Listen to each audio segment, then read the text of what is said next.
Hello everyone and welcome to episode 145 of the WMMA 5 series here on the channel, as it is Pride of Sea Worldwide 36, Suloev versus Rampage Jackson as our main event for this worldwide taping. Of course, because the show is literally the next day of our previous episode, there's no pieces of mail or anything, so we can just run on through the card here. Of course, our main event you see there. We're also going to have Satoko Shinashi taking on Anna Michelle Tavares, who's just been an absolute demon in there so far, so we'll see how she does as far as, and then we're going to have Emi Fujino and Jessica Aguilar, so back-to-back women's fights there. Welterweight contest between Carlos Condit and Josh Berkman.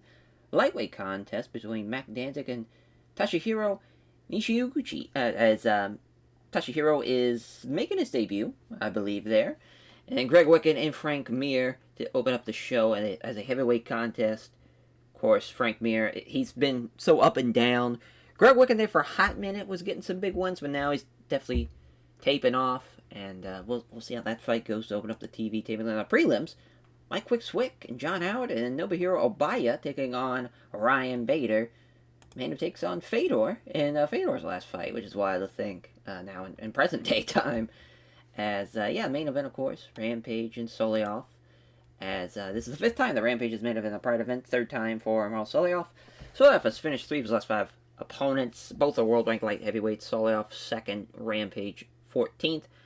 As Jackson trains at Lions Den, which Suloev was 1-1 against other members of the team. I think his loss, was against Forrest Griffin when he was at Lions Den, if I had to guess. Yeah, that would make a lot of sense, since that's his last loss in, forever. Literally since, almost the start of the mod, when he lost to Alexei Olenek and Andrei Arlovsky. That's crazy to see where he's at now. But, and Suloev trains at Poresta, which Rampage is 1-0 against other members of that team. He has the significant weight advantage, does Rampage have, over Amar Suloev. 6-1, the Blurkat Epics. He's the odds-on favorite there for Rampage. As that makes sense, because Rampage, man, he's a savage. He just hasn't had that much luck when it comes to the actual, top elite fighters, unfortunately. When he fought Chuck after winning the middleweight Grand Prix, lost, as far as to the Chuck, and then had the win over Ron Fairclough, knocked him out in 12 seconds, was fucking electric, had the split draw, then got knocked out by Silva, then shockingly lost against Alan Goes, went on a bit of a run, beat Dan Henderson, then had the title fight with Murray, they lost, got knocked out by Lee Murray, lost in the rematch to Fairclough. At least he knocked out Vanderlei, though, to end out 2009. He's been on a good run as of late, really since 2005. All of his fights but 2 have been decent, or all of his fights but the 2 decent ones have been good to great. As, this is a big fight. It's a big fight for sure. I think this is going to be an exciting one. This is a fun main event. Anytime we have these middleweights going at it in a main event, I think it's a big-time fight. Rampage is still 31. He still has some years left. Obviously, the series ends once we get to 2011, but potentially there, he could definitely become a big deal in the future. That is for sure. Still a lot of time. As Satoko Shinashi taking on Anna Michelle Tavares as 2 of the best pound-for-pound fighters in the world as far as the women's division goes. Satoko is ranked 4th.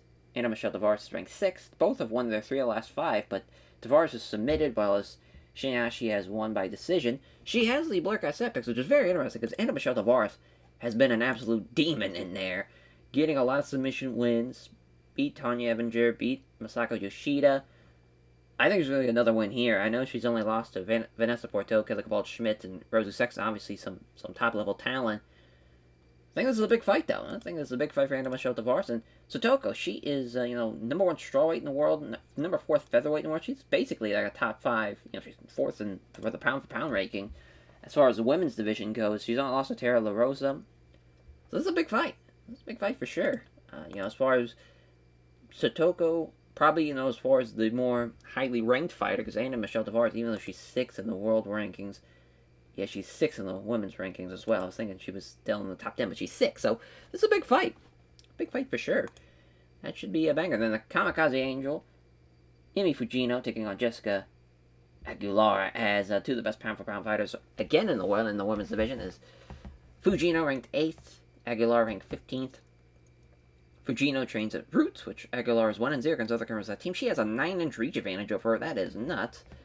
As Emi Fujino, I think she's like 5'1", 5'4", 5'4". She lost in her debut to Kelly Cabal-Schmitz, so that's a tough debut. Kelly Cabal-Schmitz is a bit of a savage. And then for Jessica Aguilar, as I just realized I was using the wrong mouse. I was using the loud mouse, so let's went to the silent one. So that, I'd like to apologize for that. That is getting used to the double mouse thing.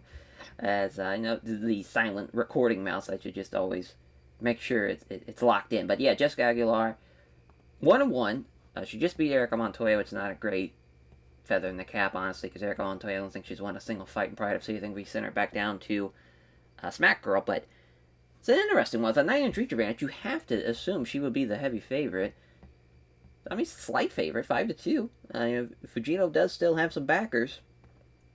That's going to be interesting. Then Natural Born Killer Carlos Condit taking on Josh, the People's Warrior Berkman. As Berkman submitted 4 of his last 5, Condit has knocked out 3 of his last 5. Berkman trains the Next Generation, which Condit has over a record of 1-0 against other Kummer's team. So even though Josh Berkman is the 7th ranked welterweight in the world, Carlos Condit's been an absolute dog. He hasn't lost in 5 years. That is nuts. Significant weight advantage. Carlos Condit's an absolute dog in there, though. Lost to Diego Sanchez's debut. Other than that, he's been running through guys, which unfortunately it took him so long for him to fight again. Didn't have a fight in the rest of 05 or 06, which really, I think, fucked him there, because he really should have, like, a lot more fights under his belt here for us. But still 25. Still not going to happen before Josh Berkman. As far as he won his debut against Anthony Torres, won with that Darce choke. He's won but with a couple of rear naked chokes. This is definitely grappler versus striker for sure, but he's gotten a couple of TKO wins in his career, but mainly known for his grappling there. That should be interesting. Should be an interesting one. And then Mac Danzig against Tasahiro, as Tasahiro is making his Pride debut. I figured so. Mac Danzig has a 5-inch reach advantage, has a significant weight advantage. First time they fought, as Tasahiro's ranked 17th in the lightweight division for Pride FC, so that's interesting. He is ahead of him. But Mac Danzig, he's had some big-ass fights already. He's had a lot of fights, too. He just lost to Juan Baraga, though, unfortunately, but he's had a couple of fantastic fights. Has had some good to great fights. Would love to see him on a pay-per-view, to be honest, because he's deserved it. He's had a lot of American Bushido and, like, worldwide tapings. Would love to see him on a pay-per-view to end out the series, because he's been just fantastic out there. And that's a fun fight, though, because Tasahiro, I believe he has judo versus Brazilian Jiu-Jitsu for Mac Danzig. So that should be a fun fight. Should be a gladiator. Greg Wiccan taking on Frank Mir. Frank Mir with a significant weight and reach advantage, but still, Greg Wiccan has the advantage as far as for the Blurcast staff picks. Greg Wiccan, 3-5, 15-9 as a whole. He's beaten Gabriel Gonzaga and Mark Kerr, and both those wins were poor. Other than that, he's been getting fucking knocked out. Lost to Cain Velasquez and Rico Rodriguez by decision. Another guy who hasn't been on any pay-per-views or anything. He's just been on the Bushidos, American Bushidos, and, well, there's one, the Brazilian one, too. So Bushidos or worldwide tapings. Yeah, that's big. That's a big fight for Frank Mir, because Frank Mir, he's just 6-4. He's had a lot of tough guys as far as he's fought, as far as Rafael Carino, Roy Nelson twice, Gonzaga, Rico Rodriguez back in M1. The guys that he's really supposed to win, he usually, and beats, he usually does. Because Rafael Carino's a tough guy. The fact he beat him in the rematch, though, that's nice to see. And plus, it was a split decision, too. And just Roy Nelson's a savage in there. Roy Nelson's now like a top 10 heavyweight. There's really nothing you can do there. He's got incredible knockout power. It's 30, for Frank Mir. Could be a big opportunity for him to get him on that right track and on the right path. He has the physical advantage. We'll see what happens there. As John Doomsday Howard taking on Mike Wick Swick. As Howard's finished 4 of his last 5. Swick has finished 3 of his last 5. Don't think this one's going to go the distance. As Swick has a 7-inch reach advantage. Again, we're seeing a lot of reach advantages throughout these fights here, but Swick has the slight favorite on the Blurcast stat picks, 4-3. So, yeah, Swick with a 7-inch reach advantage, very talented. Obviously, he's had a lot of tough fights, though, and he's been basically a prelim guy the entire time, but he's fought like John Fitch, Drew Fickett, Nick Diaz. Probably should have beat Kunamoto, though, but he's, again, you see there, good to great fights pretty much throughout his tenure, except for one decent fight against Kita Nakamura. That should be a fun prelim, though, because John Howard, he is making his Pride FC debut. I don't know why they're not saying it here. See, it should, there it is. I completely skipped over it. As 8-4, should be a fun fight. Should be a fun prelim. And then Ryan Bader, Nobuhiro Obaya. Obaya, it's kind of crazy still here, to be honest. At 5-2, the record is pretty nuts. Having a 3-fight win streak. Crazy lost to Shogun. And has just went on a tear. But this is a tough fight for sure. Ryan Bader, of course, turns into a savage, as we all know. And this is, Bader's 2-0. Beat Roger Hollett. Beat Halleck Gracie. Probably going to get another win here, if I'm going to guess. But we shall see how he does. Against Obaya, because you can't sleep on him. Fought some tough guys. It's pretty close on the betting lines. Minus 260 plus 180. Yeah, a couple, as far as 6'5", 7" there. Both relatively in the late 20s. Shudo style, wrestling style. For both men there. As, we'll see what happens. See if the undefeated Ryan Bader can make it 5-0. John McCarthy's the referee. Obaya gets a roar from the crowd. Here we go. We're underway. Ryan Bader gets the takedown right off the rip. Tries to get the side control, but it's a scramble now. Obaya's just losing out in the scramble. Can't, he's controlled against the ground. He can get Ryan Bader off of him. Now Ryan Bader's at least a little worried about the submission threat from the bottom. Gets pulled in tight and gets a couple punches to the side of the face now. And Ryan Bader still just kind of laying and praying. Big John's going to stand him up. Bader again looking for a takedown. Obaya's looking to stand up with him. But Bader keeps on avoiding punches now. Another takedown. Doesn't get it though. He's left hopping on one leg. Drives him up against the ropes. Well, let's see what he does. And a couple of dirty boxing here for the next couple of minutes. Just smothering him now. Just showing that control. Big John's going to restart him again. Ryan Bader apparently willing to take some hits. Gets close up to grapple. 1-2 combo. Bader avoids both of them. Gets a hold of him now. Trying to push him against the ropes again. Will he take him down this time? No. Obaya reverses now. He's the one in control. Looking for the takedown. He's got it. It's ugly, but he's got it. It's effective enough to get him on the mat and faced up, turtled up. Facing, there's several big-time shots here. That might end the fight. Some big right hands. Oh, there's a short knee strike to the side of the head. I cannot believe Ryan Bader staying in this. That's the thing. Obaya is just a fucking savage in there. You cannot sleep on this man. As a jab is wide. Hits Bader with a straight right. Bader again looking for that takedown. He's got it. It's a single leg. Close body-to-body contact. Yeah, for sure. Obaya, I think, won that round. I know Bader had the more takedowns and more strikes landed, but he about finished the fight right there. A couple of big-time shots on the ground, and that was a really good job. Really good job from Obaya. I think he stole that round for sure. We'll see what happens in the second. Bader again looking for the takedown. Great sprawl, though. Bader looking for it again. Can't get him down again, and is looking to push him against the ropes. Well, he does so, but it gets reversed. See if Obaya looking for the sweep. Beautiful sweep there. Passes half guard. Looking to pull guard here. Obaya throwing some small strikes. Listen, if he steals this round, too, that might be enough. It's a scramble now. Bader ends up losing out in the scramble. Yeah, I mean, Obaya stayed in control that whole time. Outlanded him. I guess, Ryan Bader didn't land a single strike.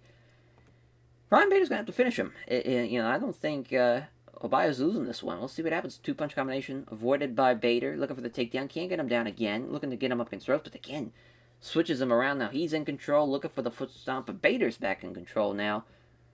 Big John's going to separate him. Obaya's starting to slow down. Bader's starting to slow down. Jab is wide. Bader looking for the takedown. He can't get him down. This is where the undefeated streak ends for Ryan Bader. There is just no way. Obaya with a takedown to seal the deal there. Unreal performance from Nobuhiro Obaya. Good win there, 8-5. He is an absolute savage in there on the prelims. You never want to see that man if you're on the rise in the middleweight division, because he will end your fucking run in a heartbeat. Gives a name check to win a Rodeo Style, as all of his various sponsors and all of his friends, famous supporters. Praises Ryan Bader for his stuff. This is now Mike Quick, John Doomsday Howard, 11-9, 8-4, Muay Thai, Brazilian Jiu-Jitsu background, kickboxing background for Mike Quick. Both guys are in the minuses here on the betting line, -150, -110. American Jiu-Jitsu Academy, CSW for John Howard. It's a fun fight, East Coast, West Coast. See what happens. Swick, of course, is towering over John Howard. Has the reach advantage. You'd think that would play into a factor, but you see John Howard, even though they both win at 183, he's probably fighting at like 190, maybe even 195. They touch gloves. Howard with a quick, tentative jab there. There's a jab, but it scores with the right cross as well. That lands hard. Oh, there's a crunching right hook. Swick is really swinging for the fences already. Jab lands. Looking for that big right hand that misses. Lands a left hand. There's a nice right hand that lands hard. Swick's doing a good job so far. There's a left hand from Howard. That was a punch. Howard was equal to it. Howard looking to maybe set up and shoot, but Swick was aggressive, took the initiative. There's a jab. Nothing but air on the big right. There's a jab and a straight right. Weak flick left-hand jab now. Flurry of 4 punches from Swick. Sees 4 of them land. Then the right hand here as Howard hits a pair of jabs, and his right cross is blocked. Swick hits a jab and has a right hook blocked. Swick moves in on Howard, preparing to throw. Throws a punch, but Howard avoids it. Howard moves in and out of range, hoping to tempt his opponent with a reckless strike here. Punch from Swick fails to land. About halfway point in the first. Howard looking for that takedown. He's got it. It's a side control too now. See what he can do. He's trying to get the mount. Looking for the scramble. Swick. He loses out, but he ends up not being in mount. So he kind of a... You lose, but you win, though, at the same time for Mike Quick. Swick now looking to shift out of north-south into side control. Looking for mount again. Another scramble. Howard's up first, just quickly grabs him. Looking to go right back down, but Swick blocks it. Looking for the takedown again. He's got it. Pulls him down the mat. He's got side control. Howard using that, just flat out just wrestling with him. I think that's a pretty smart strategy because he's not going to be able to outstrike him with that reach advantage. Swick was doing a really good job, but that was a good job by John Howard to switch it up, take him down. It's an interesting one because I think it was really half and half there. Mike Swick dominated the first half. John Howard dominated the second half. I'm going to reserve judgment. That's what I'm going to go with there. We're going to see what happens in the second. Howard looking for the takedown attempt. Simply couldn't take the initiative, though. There's a nice straight right hand from Swick. Looking for the takedown. Great sprawl from Swick. Swick starting to slow down. They stand and trade. Some strikes here. Swick acknowledging some instructions from the corner. Relaxed head nod there. Lands a left jab. Also hits a kick to the lead leg. Hits a jab. Doesn't connect with a low kick, though. 1-2 from Swick fails to land. Howard gets a hold of him now. It's a nice knee strike from the grapple. Catches Swick to the side of the stomach. Using his wrestling skills, Howard's trying to push Swick up against the ropes. Howard achieves it, pinning Swick to the ropes. Looking for a leg trip here. It's a great, excellent outside leg trip, and he's got his back. If he gets both hooks in, it's over. Oh, yep, got a tight body triangle. That's got to be it. Big win for John Howard in his debut. Great performance from Swick in the first round. He just couldn't keep up with him. Yeah, but he's had some great fights, though, throughout the prelims. But John Howard, thanks everyone connected to CSW for having prepared for the fight, and sponsors for supporting him financially. Gives the show respect to Mike Swick. This is a tough fight. It's on to the main card now. The opener, the Gladiator, Greg Wicken, taking on Frank Mir. 10-5, 15-9, -110, +100. Frank Mir, the underdog. Team punishment for the Gladiator there. Wrestling versus Brazilian Jiu-Jitsu. Let's see what happens here. It's coming forward. Wicken's looking to try to get some grappling started. Couldn't take the initiative. Quick punches land from Mir, and that gives Wicken a chance to grapple up with him. But Frank Mir wrestles him. Looking for the trip. It's a great quick inside leg trip. Passes the side control. Looking for a mount. Gives up his back now. Trying to prevent the hooks from being applied here. Doing a good job here of just kind of staying alive. Still preventing the hooks in. Oh boy, we're just going to keep on fighting for this, huh? 5 minutes in. Still just fighting. Thank God Gumu finally stands him up. There's a left hand on a right cross. Left hand but avoids the big right. There's a nice left hand and a straight right. Yeah, Frank Mir doing a great job here. He's just outclassed him at this point. This was easy money. It looks like if you're back at Frank Mir. Can't connect with the jab. It hits him with a straight right, though. He uses the left jab, misses the big right hand. Now Wicken's able to grab him after the missed strike. Trying to get him up against the ropes. He does so now. Looking for the sweep. It's a great sweep. Got side control. Let's see what he can do here with this limited amount of time on the ground. Not a whole lot. Frank Mir did enough. But Wicken with a take... Oh, no. Frank Mir was the one who took him down. Well, yeah, Greg Wicken, you're fucked. Not a lot happening, though, in that first round. We'll see what happens in the second. Can't get the setup strikes. There's Mir, but he hits him with a straight right. There's a crunching right hook, though, after the jab. Frank Mir hopefully doesn't tire himself out. There's a 1-2, but Wicken was equal to it. Now he's getting a hold of him. Oh, ends up being out-wrestled. Looking for the sweep. He stops his takedown for the first time. Look at the muscle up against the ropes, though. Mir defends it well. Looking for the trip. Wicken blocks it again. Mir looking for the sweep. It's an excellent outside leg trip. Sweeps him down. It's got side control. Looking for mount again. Can't get the mount. And it's a scramble. But Mir takes his back. Looking for the rear naked choke with both hooks in. That's got to be it. And it is. He flattens him out with the rear naked choke. Great win for... Oh, wait. What in the world? Oh, my God. Greg Wicken was the one... Oh, he took Mir's back. Holy shit. No way. Greg Wicken. What a win. I was stunned. Did he land a single shot? No. But got the rear naked choke when it mattered the most. That's insane. Frank Mir. Something's got to happen, bro. I mean, that is terrible. 10-6. Was dominating literally the entire fight, and right at the end gets caught in a rear naked choke. Unreal. Unreal. Wow. As he thanks everyone connected to Team Punishment for helping prepare for the fight, the sponsors for supporting him financially. He asked who he'd like to fight next. The answer is that he thinks the fight against Roman Savachka would be a particularly good contest. It's Mac Danzig taking on Tasahiro, 13-6 rather, 18-5. Tokyo, Japan for Tasahiro. Judo, Brazilian Jiu-Jitsu background, -310 for Mac Danzig. Should be light work. We'll see. Hideki Naguma's back out there. Ringside judges. Tasahiro gets a good reaction from the Tokyo crowd. Danzig with the great takedown. Yep, got it. Glancing elbow strikes now. Looking to pass guard. It's a scramble.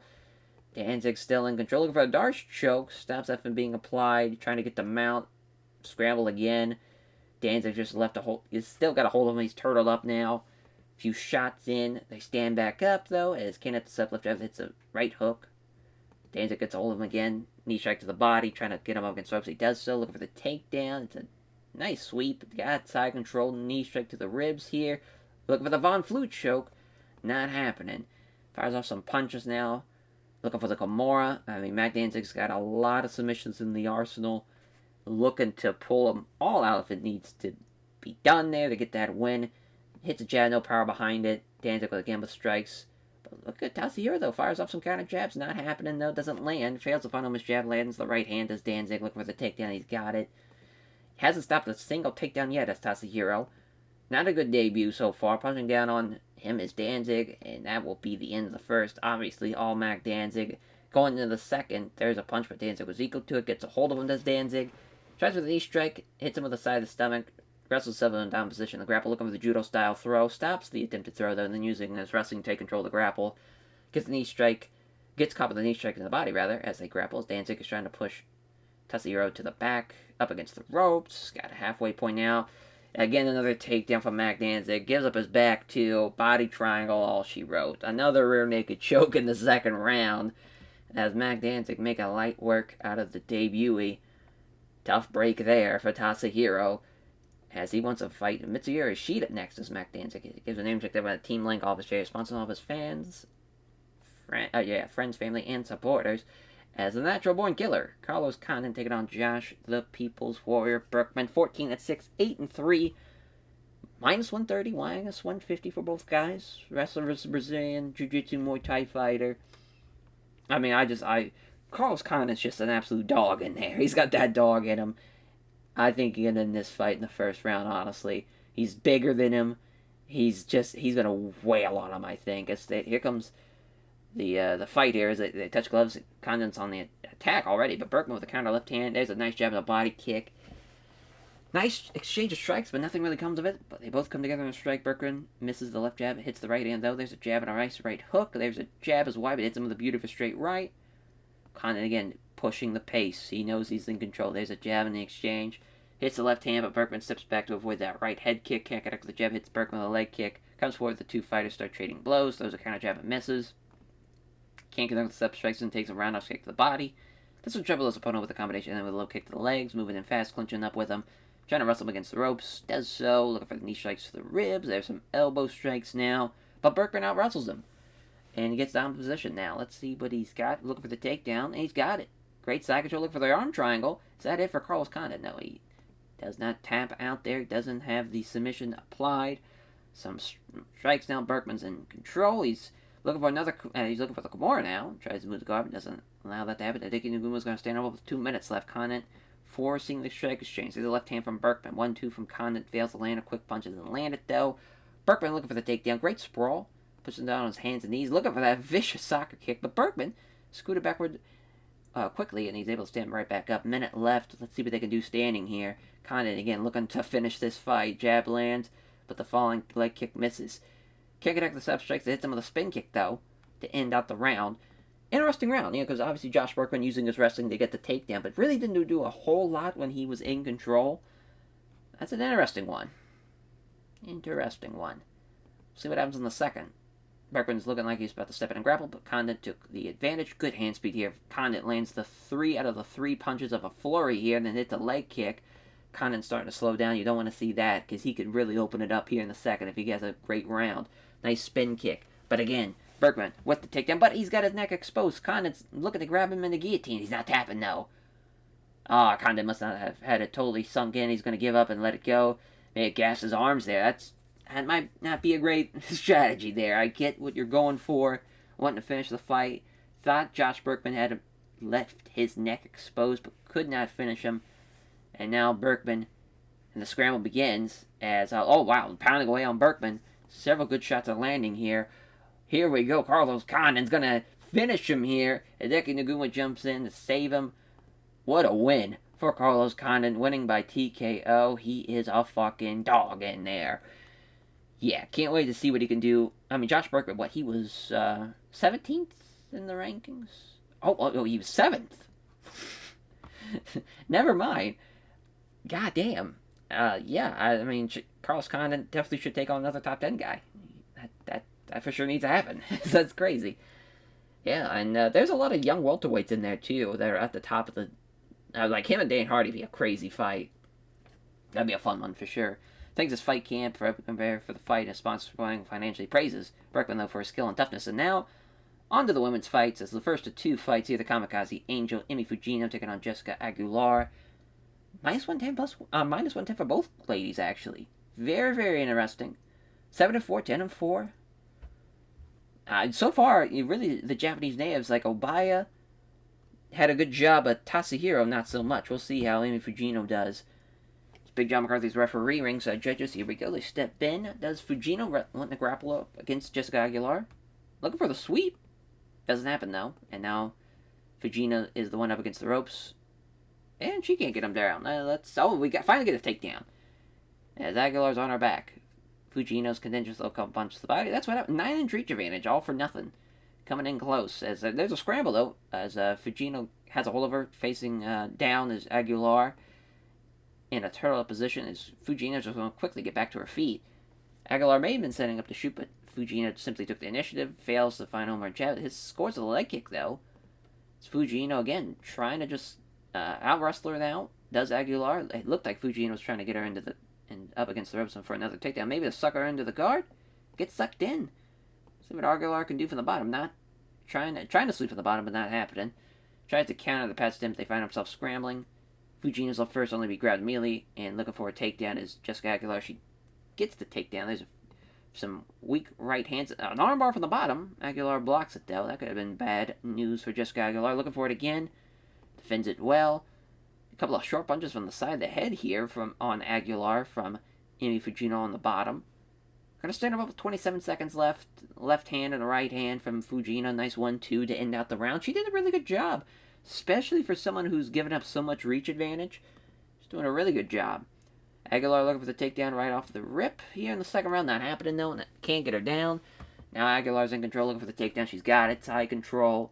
Trying to pull guard. Looking for the knee bar is Aguilar, but that's not happening. First submission attempt from Aguilar. Fujino trying to transition the guard, can't quite manage it. Trying to move the guard again, and Big John's going to stand up with a minute 20. Aguilar looking for a takedown, not happening, though. Jab is wide, catches over the right hook, though, does Fujino. Aguilar looking for another takedown, and oh! Brilliant sprawl viciously. She might have knocked her out there. She knocked her down. Dazed upon the impact. She might finish her here in the second. No, she does not, but that is a hell of an exclamation point to end out that round. Emi Fujino's probably going to win this fight here, with how that went. I don't think Aguilar's going to do enough to win it here in the third, unless she... Oh, and there's another knee to the side of the head. Oh my god. Fujino just doesn't give a shit here. It's trying to get a vicious soccer kick down the head. She gets her back up, though, does Jessica Aguilar. Now, combination ends with a kick to the legs, fails to land from Fujino. She's getting tired, though, for the first time, as Fujino uses the left jab, but Aguilar avoids the big right punch. 1-2 from Fujino, fails to land. Aguilar again can't take her down, but she's got her up against the ropes. Can't really do much about it. I don't think it's going to matter. I mean, Jessica Aguilar had a terrible game plan. It looked like, oh, there's jabs wide and scores the right cross. When you get outstruck by somebody who has a 9-inch reach advantage, against you, like, that's crazy. Absolutely crazy. Jessica Aguilar should be ashamed of herself, to be honest. Terrible performance from her, but Emi Fujino, what a win. It's 11th win for her, 11-4 now. She wins now her first fight in Pride FC, so she lost her debut. It's good stuff. Good stuff for Amy Fujino as she thanks our connected roots for everything for her fight and her sponsors for supporting her financially. Praises Aguilar for the tough fight as our co-main event. Satoko Shinyashi taking on Ana Michelle Tavares. This could be over in a hurry. I don't care if she's the underdog. Ana Michelle Tavares is an absolute savage in there. Big John McCarthy's referee, ringside judges. Yeah, she's bigger. I don't see. But she is in front of her own crowd as Satoko Shinyashi, so there is that. So here we go. They touch gloves. Tavares steps in, works her down position in the clinch. Looking for the takedown. Can't get her down, though. Now, again. Tavares now not going anywhere. They separate. They don't really do anything with the strike exchanges. So far, this has not stepped up to what I was hoping it to be. Tavares looking for the takedown. She's got it, though. Now we're in Tavares' world. She gets pushed back thanks to a butterfly guard, and she quickly scrambles. But it's a perfect opportunity for Tavares to come in and get side control. Looking for mount. Almost gets it. She bucks her hips down. They scramble. So both fighters end up standing. Another takedown attempt from Shinyashi, but Tavares remains standing. We're going to get her up against ropes. Maybe a takedown attempt here. Nope, just a couple of short punches to his body inside head. Here comes the takedown. It's a big takedown. Gets side control off it. Shinyashi looking for the armbar. Tavares blocks it. Tries to move the guard. Not happening, though. Shinyashi keeps her guessing with a few quick strikes. Looking for a looking for the knee bar here. Tavares defends that well. You got to be careful, though. Tavares, I think, will get something on the bottom, though. For sure, but they're going to stand him back up again. Shinyashi might get another takedown to end out the round. She does. And she's got her back. She's got to prevent those body triangles. She doesn't want to get caught here to end out the round. She does not. It's a good fight so far already. First round, they're both evenly matched. Back and forth a little bit. I think Shinyashi just edged her there at the end. It's a good first round, though. We'll see what happens in the second. Tavares moves in looking to get the sweep. Not happening. Blocks it. Now takes control. Shinyashi gets blocked on the takedown. Tavares with the takedown. Gets the side control. And she blocks her. Trying to move the guard, but Tavares says allow it. Tavares again looking for mount. Will she get it this time? Again, bucking her hips as Shinyashi, and they end up back standing as Shinyashi might get a takedown here. She does. Excellent outside leg trip, trying to get out of half guard into side control. Was almost there, but was ready for it, and here comes a scramble. Shinyashi just manages to come out on top, so we're back where we started. Blocks attempt for a sweep there to Shinyashi, and that is the end of the second round. Just a little bit more. Just one more strike, one more ground pass. I mean, safe bet will probably be Shinyashi winning this one, unless Tavares finishes her here. Looking for the takedown, can't get her down. Shinyashi looking for the trip, not happening again. They break up and circling again. Shinashi's giving the first in, she's starting to tire now. Tavares is starting to get tired. Managed to get aggressively close. Can't get her down. Tavares looking for the trip, not happening. Shinyashi looking for the trip, that's not happening either. And now we're just at a stalemate where they're too tired to take each other down. Gets close, looking for the trip. Not happening again. Jesus Christ, this grappling doesn't go anywhere. They break them apart. 60 seconds, though. What a terrible third round. Unreal. They just kept on trying takedowns after takedowns. Should be Satoko Shinyashi getting the win here, and it is. 14-1. Tough break for Ana Michelle Tavares. I really thought she had a good chance there. But Satoko Shinyashi just a little bit more. She wants to fight Shayna Baszler. Good luck with that. Your 4'10" ass is going to get destroyed. But she praises her team Baresta as we move on to our main event. Amar Suloev, Quentin Rampage Jackson, 14-7-1, 19-4. The kickboxer versus wrestling boxer. This should be a fun-ass fight. I think they both match up really, really well. You got a title fight on the line potentially there for Amar Suloev. If he beats Rampage, he definitely can take on Anderson Silva next. If Suloev loses, though, that's going to open up a title fight for Forrest Griffin. So we shall see. It's Mario Yamasaki's referee. Someone's going to die. Rampage weighed in the same as Suloev yesterday, but he's clearly significantly bigger now. They touch gloves now. 4-6 strike exchange. Misses the left hand in exchange. There's a nice straight right that lands hard from Rampage. Counters the roundhouse kick with the left hand. Suloev now counters the... fires off a counter jab. Doesn't connect, though. There's a left jab with a big right that's avoided by Suloev. Misses the big right hand, putting off found. Suloev with a right hook now off the counter. They engage, missing the right cross. Here comes the counter. It's a jab with the big right, misses from Suloev. Jackson, though, pressuring him again. Stepping in the pocket, showing little fear of Suloev. Comes in fast with 4 quick punches. 2 of them land and catches Suloev with the right hook. Quick strikes doesn't produce anything. Again, coming forward on the attack is Rampage. There's a counter jab and misses. 2-punch combination doesn't hit either from Rampage. Left hand from Suloev. Left jab from Rampage avoids the big right, though, to Suloev. Off target with the left jab, hits the leg kick. Good right hand from Rampage. Walking down Suloev now is Rampage. 2 count left hands. Bit tense of Suloev moving around here. Left hook from Suloev. There's a massive right hook on the jaw. Knocks him down. Will he finish him here in the first? Some heavy shots. Come on, Yamasaki. Jump in there. He does. Rampage does it. What a win for Rampage Jackson. Of course, Rampage, coming in, knocking out Vandalay. Gets a knockout here. Would love to see him take on maybe one more top guy. Or maybe even potentially take on Anderson Silva after Forrest Griffin. But that's a big-time win. 15th win for Rampage. Oh, he wants Nate Marcotte. Fuck yeah. It says it'd be fun to kick his ass for money when he'd happily do it for free. Fuck yeah, that's definitely a fight we're going to make. 65 for the critical rating, not terrible.